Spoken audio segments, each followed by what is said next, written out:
새번역 사도신경으로 신앙 고백하겠습니다. 저는 전능하신 아버지 하나님 천지의 창조주를 믿습니다. 저는 그분의 유일하신 아들 우리 주 예수 그리스도를 믿습니다. 그분은 성령으로 잉태되어 동정녀 마리아에게서 나시고 본디오 빌라도에게 고난을 받아 십자가에 못 박혀 죽으시고 장사된 지 사흘 만에 죽은 자 가운데서 다시 살아나셨으며 하늘에 오르시어 전능하신 아버지 하나님 우편에 앉아 계시다가 거기로부터 살아있는 자와 죽은 자를 심판하러 오십니다. 저는 성령을 믿으며 거룩한 공교회와 성도의 교제와 죄를 용서받는 것과 몸의 부활과 영생을 믿습니다. 아멘.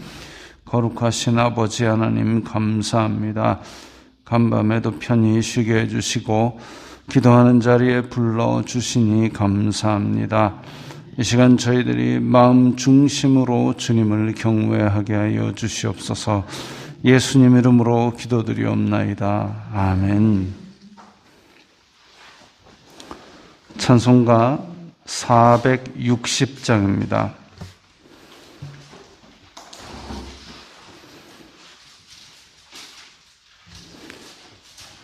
찬송가 460장입니다.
약한 자 힘 주시고 강한 자 바르게 추한 자 정케 하니 주님의 뜻이라. 해 아래 압박 있는 곳 주 거기 계셔서 그 팔로 막아 주시어 정의가 사나니.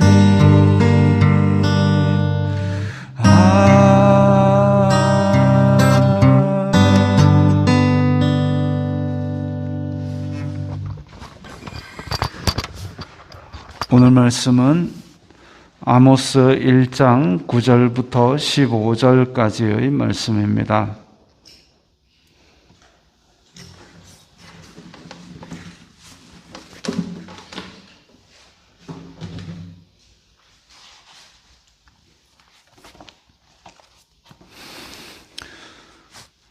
아모스 1장 9절부터 15절까지의 말씀 함께 읽겠습니다. 여호와께서 이와 같이 말씀하시되 두로의 서너 가지 죄로 말미암아 내가 그 벌을 돌이키지 아니하리니 이는 그들이 그 형제의 계약을 기억하지 아니하고 모든 사로잡은 자를 에돔에 넘겼습니다. 내가 두로 성에 불을 보내리니 그 궁궐들을 사르리라. 여호와께서 이와 같이 말씀하시되 에돔의 서너 가지 죄로 말미암아 내가 그 벌을 돌이키지 아니하리니 이는 그가 칼로 그의 형제를 쫓아가며 긍휼을 버리며 항상 맹렬히 화를 내며 분을 끝없이 품었음이라. 내가 대만에 불을 보내리니 보스라의 궁궐들을 사르리라. 여호와께서 이와 같이 말씀하시되 암몬 자손의 서너 가지 죄로 말미암아 내가 그 벌을 돌이키지 아니하리니 이는 그들이 자기 지경을 넓히고자 하여 길르앗의 아이벤 여인의 배를 갈랐음이니라. 내가 라빠 성에 불을 놓아 그 궁궐들을 사르되 전쟁의 날에 외침과 회오리 바람의 날에 폭풍으로 할 것이며 그들의 왕은 그 지도자들과 함께 사로잡혀 가리라. 여호와께서 말씀하셨느니라. 아멘. 어제에 이어서 오늘도 이방 나라들에 대한 무시무시한 심판이 선포되고 있습니다. 9절도 그렇고 11절도 그렇고 각각 그 말씀 앞에 여호와께서 이와 같이 말씀하시되 이렇게 나옵니다. 그러니까 이 아모스 말고도 다른 선지서에서도 여호와께서 말씀하시니라. 이것이 바로 이제 선지자들이 하나님의 말씀을 대언할 때에 넣는 어떤 기호? 이렇게 생각하시면 됩니다. 그래서 백성들에게 선포할 때도 여호와의 말씀이니라 라고 선포를 시작을 합니다. 그러면 백성들이 와서 듣고 그 말을 선지자의 말이 아니라 여호와의 말씀으로 받아들이는 거죠. 그 말이 복이든 저주든 간에 아멘하고 받아들이는 겁니다. 그래서 선지서에 보면 여호와께서 말씀하시니라, 여호와께서 이와 같이 말씀하시되 이런 말들이 기호처럼 따라 붙습니다. 그래서 오늘 여기에서도 계속 반복해서 여호와께서 이와 같이 말씀하시되 라는 것은 단지 아모스 개인의 말이 아니라 지금부터 하나님께서 주시는 말씀을 선포한다라는 신호라고 볼 수 있습니다. 볼 수 있는 게 아니라 신호입니다. 그래서 여호와께서 이와 같이 말씀하시되 두로의 서너 가지 죄로 말미암아. 자, 이제 똑같은 구절들이 반복되는데 누구의 서너 가지 죄로 말미암아 벌을 돌이키지 않는다. 자, 단지 하나의 죄라면 그것에 대해서 하나님께서 회개하고 돌이키기를 기다리면서 계속 말씀을 보내실 수 있습니다. 회개하라. 너 이 죄가 있다. 그러나 그 죄가 복합적이고 사회 시스템이 다 함께 죄를 향해 달려가고 그리고 그 죄가 어느 정도 이상을 넘어서게 된다면 하나님의 심판이 있게 되는 거죠. 오늘 그리고 어제 있었던 이 지명들이 다 보면 그런 여러 가지 죄들이 복합적으로 일정 이상을 넘어서는 그런 모습들을 보여줍니다. 특히나 이스라엘, 남유다와 갈라지고 나서 북이스라엘 왕국에서도 그 도를 지나치게 되죠. 그래서 이전에 가나안 땅에 있다가 쫓겨난 백성들이 섬기던 그 우상도 섬기고 그들이 행했던 압제와 강포와 그리고 향락과 사치와 이런 것들을 다 자기네들이 하나님의 백성이라는 것들이 그걸 하니까 그 나라가 더 심하게 심판을 받습니다. 그래서 남유다 왕국보다 일찍 망해버리죠. 분명히 하나님께서 그 나라 갈라질 때 여로보암에게도 너 나만 잘 섬기면 너도 한 나라를 이루게 할 거야 라고 말씀을 하셨는데 그럼에도 불구하고 여로보암이 가장 먼저 한 게 뭐냐면 예루살렘으로 사람들 하나님 섬기러 못 가게 베델과 단의 우상부터 세웠습니다. 그래서 그 이후에도 계속 여로보암의 죄에서 떠나지 아니하니라 그런 경고가 있었던 거죠. 마찬가지로 남유다 왕국도 하나님께서 왕조를 끊임없이 이어지게 하리라라는 말씀에도 불구하고 여기서도 똑같이 하나님의 백성이라는 타이틀을 달고 죄를 지으니까 더 심하게 심판을 받았습니다. 심지어는 북이스라엘을 망하는 걸 보고도 그 죄를 떠나지 아니하니까 그래서 결국은 남유다 왕국도 쫄딱 망하고 통째로 다 잡혀가는 수모를 당하게 됩니다. 자, 그런데 그 주변을 둘러싸고 있던 나라들, 그건 하나님의 영역이 아니야, 이게 아니라 하나님께서 그 나라들도 다 통치하시는 거죠. 자, 그래서 간단하게 칠판에다가 지도를 그려놨습니다. 잘 안 보이시나요? 자, 어제 나왔던 다메섹 이러면 제일 오른쪽 위에 그 아람 나라입니다. 아람 나라의 수도가 다메섹입니다. 지금은 시리아 다메섹입니다. 그래서 별표를 까맣게 뻥 쳐놨는데 저기가 이제 아람 나라의 수도 다메섹이고 그 다음에 왼쪽 제일 아래에 블레셋 있는 곳이 이제 가사, 가드, 아스돗, 아스글론 이런 이 5개 대표적인 성을 가진 블레셋 연합체이고 오늘 나왔던 9절 두로 이러면은 또 제일 꼭대기에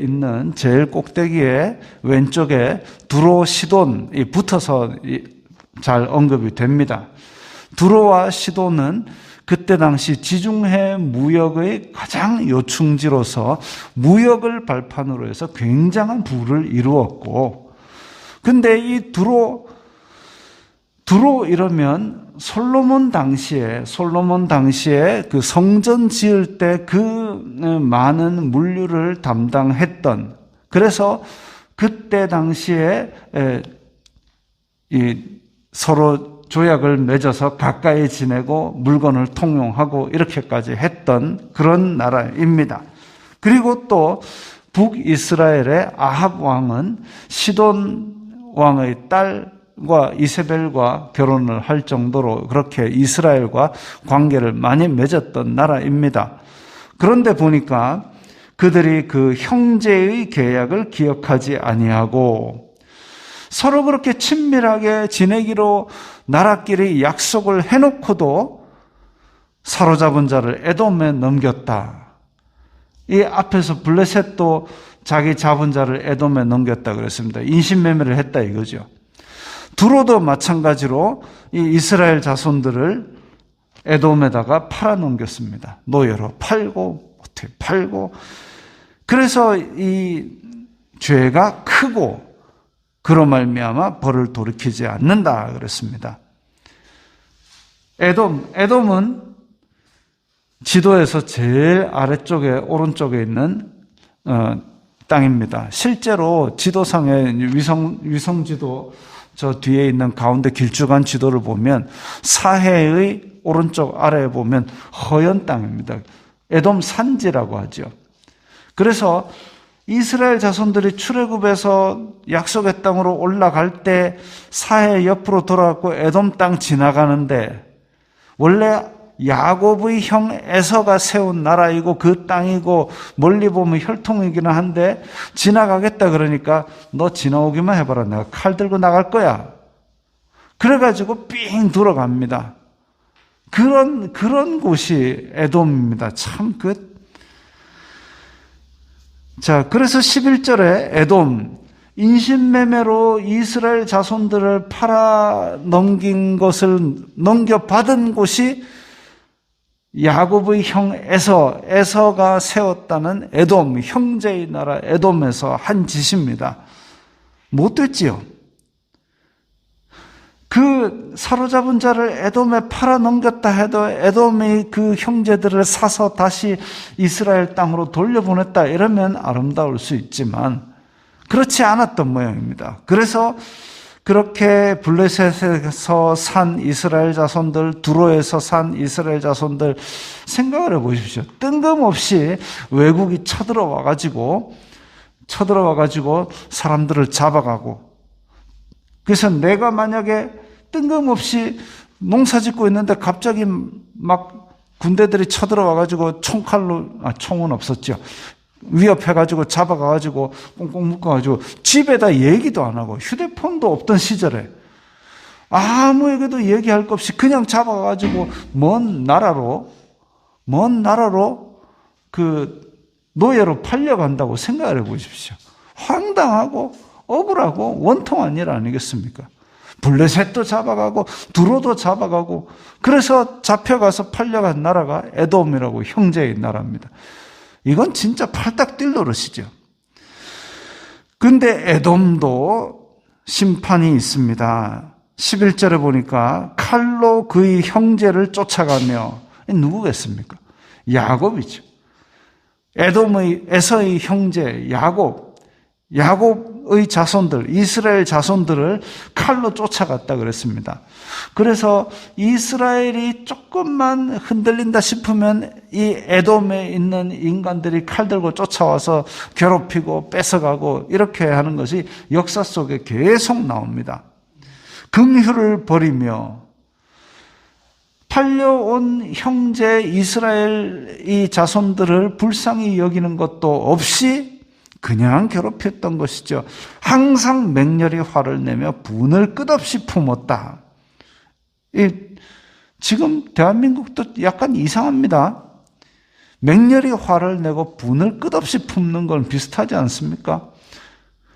어디서 조금만 뭔 일이 있으면 막 판을 뒤엎고 화를 내고 얼마 전에 어떤 일이 있었냐면 그 편의점 앞에 무슨 테이블 내놓은 데서 그래서 어떤 사람이 거기서 뭐 맥주를 마셨나 그러고 있는데 그 점원이 나와가지고 여기 밖에서 드시면 뭐 이렇게 치워야 된다 했던가 뭐 이래가지고 그러면 네가 한번 치워봐라 이러면서 판을 뒤엎고 잔을 던지고 막 그게 그렇게 기분 나쁠 일입니까? 편의점에 야외 테이블이 있으면 거기서 먹으면 지가 치우는 게 맞죠. 근데 야간 편의점 알바들 얘기 들어보면 기도 안 찬답니다. 손님이 한 서너 나가고 나면 그 먹게 만들어 놓은 테이블 위에 그대로 놔두고 나간 거는 그나마 다행이고 그대로 놔둔 게 아니라 거기다가 그냥 다 엎고 쏟고 난리를 쳐놓고 나간답니다. 마치 일부러 그런 것처럼.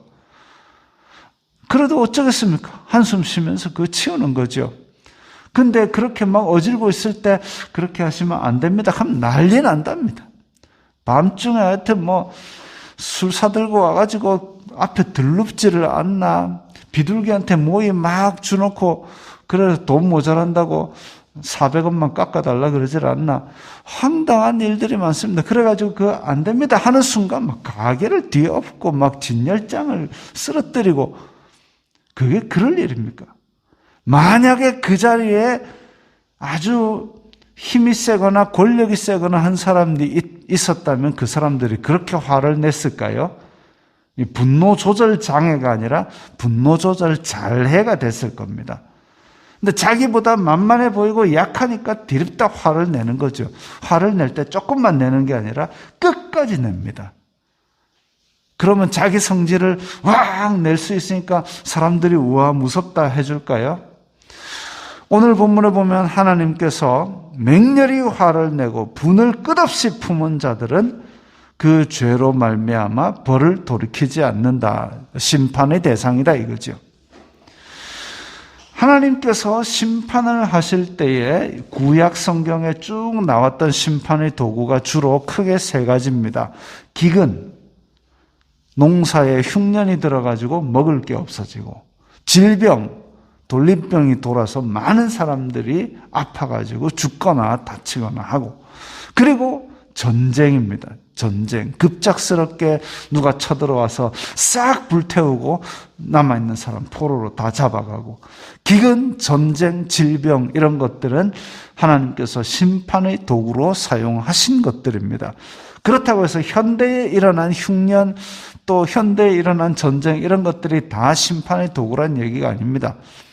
사람이 욕심으로 인해서 전쟁을 일으키기도 하고, 그런데 어쨌든 이 지금 두로와 에돔에 내려지는 심판은 두로성에 불을 보내리니, 대만에 불을 보내리니, 이건 뭐냐면 하나님께서 전쟁으로 그들을 심판하시는데 제대로 싸워보지도 못하고 수도가 함락될 것을 그렇게 말씀하고 계신 것이죠. 13절에 보면 암몬에 대해서도 심판을 선포하고 있습니다. 암몬은 13절 끝에 보면 지경을 넓히고자 하여, 이게 땅의 경계를, 그때는 싸워가지고 띠깍띠깍 하면은 국경이 이렇게 당겨지고 밀어지고, 우리나라는 자연적으로 압록강, 두만강이 국경이고 또 이렇게 인위적으로 끊어놓은 38도 선이 또 휴전선이고, 이러니까 국경이 뭐 바다가 있고 하니까 일본하고도 바다가 경계가 돼 있고, 이렇게 되니까 뭐 국경이 왔다 갔다 하는 거를 잘 모릅니다. 근데 우리나라 역사 배우면 고구려, 신라, 백제 저끼리 싸워가지고 국경이 한강 위에까지 올라갔다가 또 저 밑에 낙동강까지 국경이 내려오고 이랬던 적이 있지 않습니까? 그것처럼 지금 암몬, 두로, 에돔 다 이스라엘하고 찌그덕빠그덕해서 자기네들이 힘이 세면 국경이 쫙 올라가고 내려가고 이랬던 겁니다. 암몬 같은 경우도 원래는 아브라함의 조카 롯이 소돔과 고모라에 있다가 소돔과 고모라 불로 멸망당할 때에 허위허위 도망 나와가지고 거기에서 자기 딸과 이렇게 낳은 자손들이 이게 암몬과 모압 아닙니까? 그러니까 멀리 보면 얘네들도 친척에 가까운데 모압과 암몬 자손도 구약 성경 내내 걸핏하면 이스라엘을 쳐들어오는 희한한 족속들입니다. 그런데 그 암몬이 어떤 짓을 했느냐? 지경을 넓히고자 길르앗의 아이벤 여인의 배를 갈랐다. 우리 임산부를 좀 조심해야 되는 거는 본인 스스로도 조심하는데 쳐들어와가지고 그 배를 갈랐다. 이게 엄청 잔혹한 짓이죠. 저항도 못하고 그런 사람에게 더 강포를 행했다. 이게 하나님께서 아주 미워하시는 짓입니다. 암몬은 지금 사해 오른쪽에 있는 지역입니다. 암몬, 모압이 이렇게 세트로 붙어 있는데 암몬 앞에 별표 쳐놓은 저기가 길르앗입니다. 이 길르앗 동네가 아람하고도 붙어 있고 암몬하고도 붙어 있고, 그래서 아람이 좀 힘이 세지면 길르앗이 아람하고의 국경이 되고, 암몬이 힘이 세지면 암몬하고 국경이 되고, 이런데 저 길르앗이 그래서 요충지인데, 그런데 길르앗에 와가지고 암몬이 그렇게 잔혹한 짓을 했다. 그 또한 마찬가지로 하나님께서 엄청난 전쟁으로 치시리라고 했습니다. 지금도 이 나라들이 이스라엘 근처에 있죠. 두로와 시돈, 저 동네는 레바논이고, 그 옆에 아람은 시리아 땅이고, 그리고 암몬, 모압, 요 동네는 요르단입니다. 그래서 주변 나라들이 그렇게 붙들고 있으면서도 계속 서로 치닥파닥하고 작은 그런 분쟁들이 끊이지 않고 있죠. 그럼 에돔은 아예 나라가 없어져 버렸습니다. 하나님께서 아주 강력하게 심판을 하신 것이 역사 속에 있죠. 자, 그래서 두로, 에돔, 암몬 이런 나라들에 대한 심판을 선포하셨는데, 이 이스라엘 나라에서 힘이 약간 모자랄 때 아람하고 화친을 맺기도 하고 두로 왕에게 화신을 보내기도 하고, 물론 사이좋게는 지내야 되지만 북이스라엘이 아람에 가서 빌붙었고 막 이렇게 의지하고 그런 대상은 아닌 것이죠. 사이좋게는 지내야 되지만 사람은 의지하는 대상이 아닙니다. 그래서 이스라엘이 걸핏하면 자기가 종살이 하던 애굽에 가가지고 빌붙으려고 그럴 때에 선지자의 말씀을 주셔서 하나님께서 경고하시죠. 이집트를 의지하지 말라. 나중에 네 옆구리에 가시가 되어서 들어올 것이고 네 눈을 찌르게 될 것이다. 하나님을 의지하라고 따로 불러낸 백성들은 하나님을 의지하고 하나님께서 기뻐하시는 것이 무엇인가 그걸 목숨 걸어야지 그렇게 이방 나라를 기웃거리고 의지하는 것은 아니다 이거죠. 오히려 우리가 하나님을 잘 섬겨서 복의 근원이 되어서 선대하고 베풀고 그렇게 할 수 있는 그런 복을 받아야 될 것입니다. 마찬가지로 오늘날도 그렇습니다. 우리가 힘이 없는 개인으로서 살아가고 있지만 우리 속에 있는 하나님의 영으로 말미암아 선대하고 베풀 수 있고 그리고 선한 영향력을 끼칠 수 있고 그리고 이 땅에서 죄악이 관영한 땅에서 하나님의 자녀답게 왕의 자녀들 같은 그런 기품을 가지고 활동하게 될 때에 하나님께서 우리 가운데 더욱더 큰 복을 내리시고 영향력을 주실 것입니다. 기도하겠습니다. 거룩하신 아버지 하나님 감사합니다. 저희들에게 주님의 말씀을 주시고 또한 믿음을 주시니 감사합니다. 세상 사람들 가운데 있으면서도 저희들이 하나님의 자녀로서 영향력을 행사하고 하나님의 복으로 말미암아 나누어 줄 수 있고 선대하는 그런 사람들이 될 수 있도록 도와주시옵소서. 예수님 이름으로 기도드리옵나이다. 아멘.